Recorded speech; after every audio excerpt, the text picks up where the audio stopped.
I think Scarfell Pike, I think, was really, really good. It was a really long day, and it did test you physically. Certainly going down test your calves, but I think Snowdon was a bit easier because you kind of know what to expect. But I know Ben Nevis is a different challenge. It's going to be a lot colder. You know, you're going to need to be a bit better prepared, and you're going to need to take your time. Well, after doing Scarfell and Snowdon, obviously they were the easier two. This is obviously, you know, probably going to be the hardest challenge. I'm expecting it to be cold, very cold. I've seen some pictures recently, and I'm expecting it to be pretty chilly. So the last two I was absolutely sweating. This one I think I'm going to have to wrap up.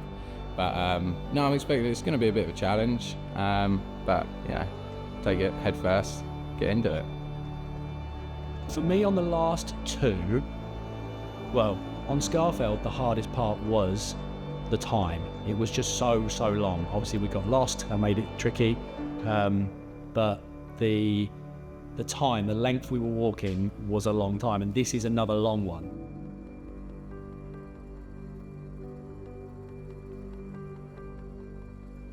I think for Ben Nevis, I know it's going to be challenging, more challenging. I'm proud to say that I've done it and I'm going to do it.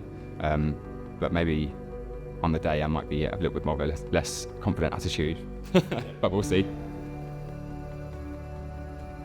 Getting on the bus, seeing everyone, just the pre-climb chat, you know, has anyone got any tactics? You know, are we storming Norman up there, or are we taking it really steady?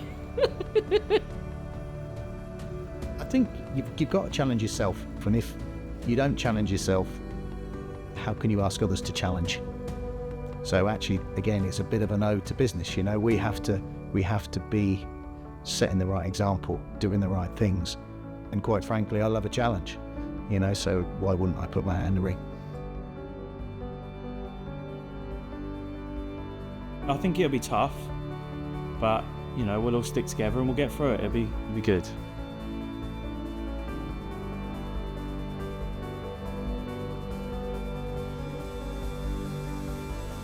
You know, we've done 2 of the 3 peaks now. This is the 3rd. There's one that we're going to conquer. There's no question about it. We'll do it one way or another. But yeah, probably knowing what to pack's the most challenging thing now, because at the bottom it's probably going to be shorts and t-shirt. At the top it looks like I need ski gear. So we'll see what happens with that one.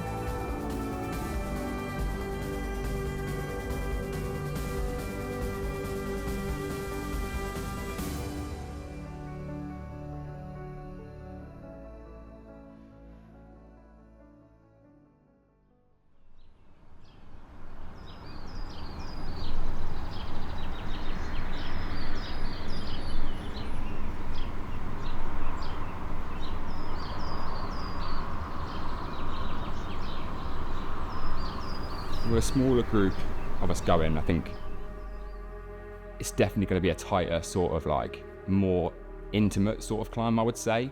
We're all in this together, like, and especially with the difficulty increase, I think having motivation and motivating other people to get up is going to be a massive part of it.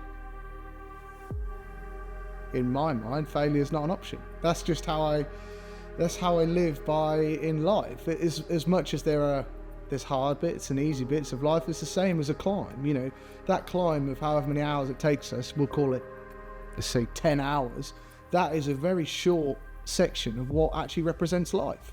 You start at the bottom, like I say, bright-eyed, bushy-tailed, you know, everything's all, your laces are all nice and tight. As you get up further through the climb, you know, everything just starts to become slightly more challenging and more challenging. When you get to the top, you've got low oxygen levels, low energy levels, all this sort of thing. You just got to dig deep. And that's how I live by, and also try and encourage the team along with that as well. If I want to do something, I don't see a boundary.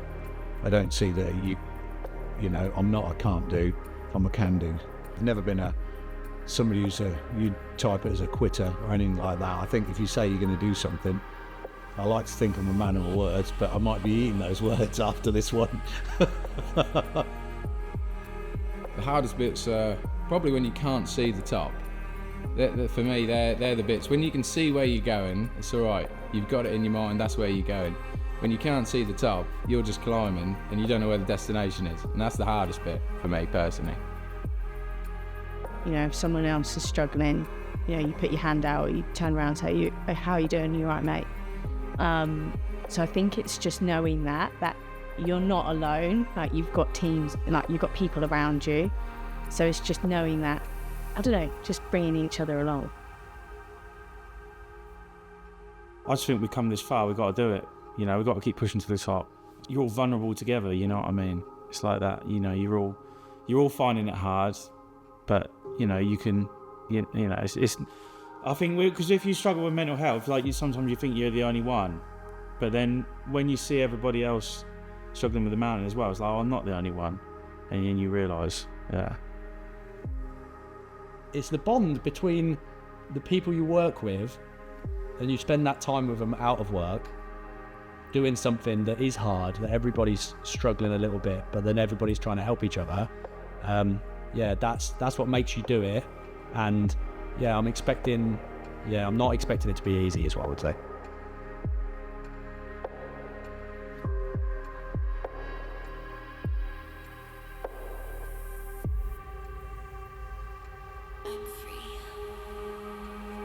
I think it was really interesting what the 856 guy said last time we did Snowdon, the fact that a man takes his own life every 2 hours. And again, with Ben Nevis being even longer, that could potentially be more men that are no longer with us whilst we're there.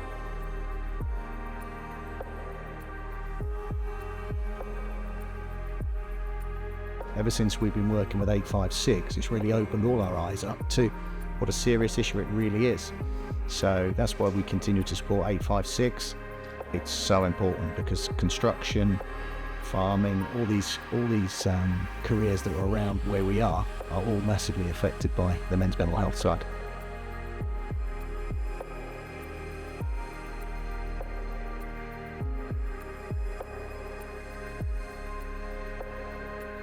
You know, there's so many terrible things that go on in life that are outside of our control, which do kind of force people into this, you know, section of what we'll call poor mental health or struggling mental health. And we all need a hand to get out of that, whether that be a pat on the shoulder, you know, a pie down the pub, or whether it's a little bit more in depth, whether you need some professional help or if just genuine rallying support can help you. Because like we said before, there's varying degrees of mental health challenges.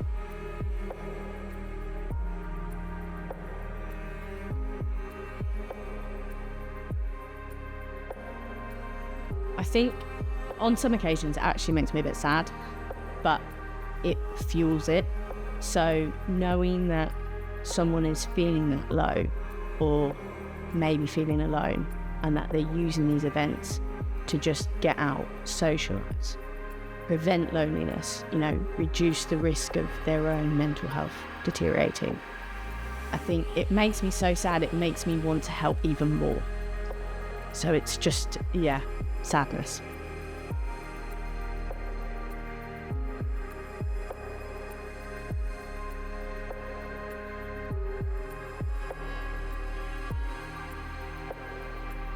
When you're in a bad place, it's very easy to see the top of a mountain that you can't climb. It's very easy to look at the top of it and say, I don't know how I'll ever get there. And that can be that's usually where you want to be in life. And it is always the baby steps. It's the picking up the phone when someone rings you but you don't feel like talking. It's the when you get invited to something, go and do it. If you don't take a step, you stay exactly where you are. And it's the same for men's mental health. If every time someone invites you to do something, you go, I don't feel like it, or I don't want to do this, or I'm not going to pick up the phone when I'm feeling kind of crappy, you'll feel that crappy for a long, long time, and it'll probably get worse. So yeah, baby steps, that's my advice.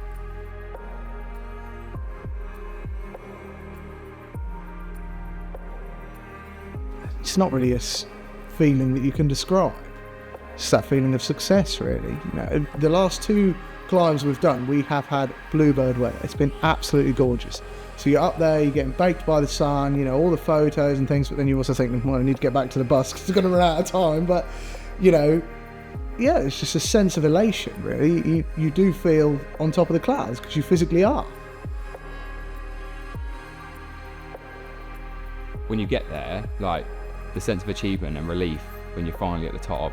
Even just seeing the views, being that high up and being able to experience that, especially with everybody else. Like when everyone got there, it was, I don't know, it was such like a sense of unity, and it was just real nice just to spend all that time together, go through all of that like hard work and the laughs and the cries maybe people had while they were going up. Like, but when you get to the top and you can kind of come together as a team and think, yes, we were down there before and now we're up here all together. I don't know, it's just a real sense of happiness, I suppose.